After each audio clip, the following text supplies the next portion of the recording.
Kolegica Benčić, izvolite. Zahvaljujem.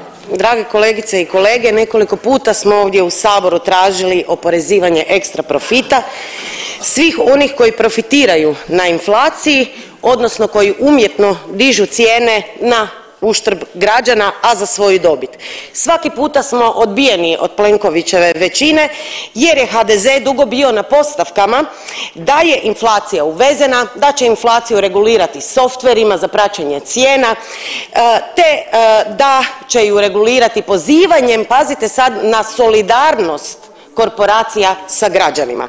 Svima je bilo jasno da takozvani krupni kapital neće biti solidaran sa građanima i da će dizati cijene sve do one granice isplativosti.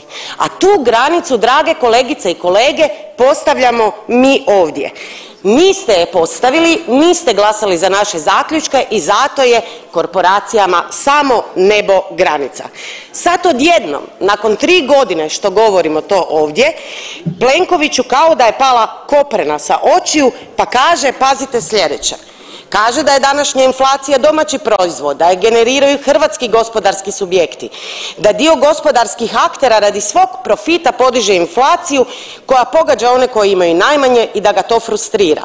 Postalo je neugodno gledati premijera kako već 2 godine moli krupni kapital da prestane generirati inflaciju. Postalo je krajnje neugodno, kolegice i kolege, gledati premijera u ulozi društvenog komentatora umjesto u ulozi donositelja odluka, umjesto u ulozi onog koji ima i sukno i škare.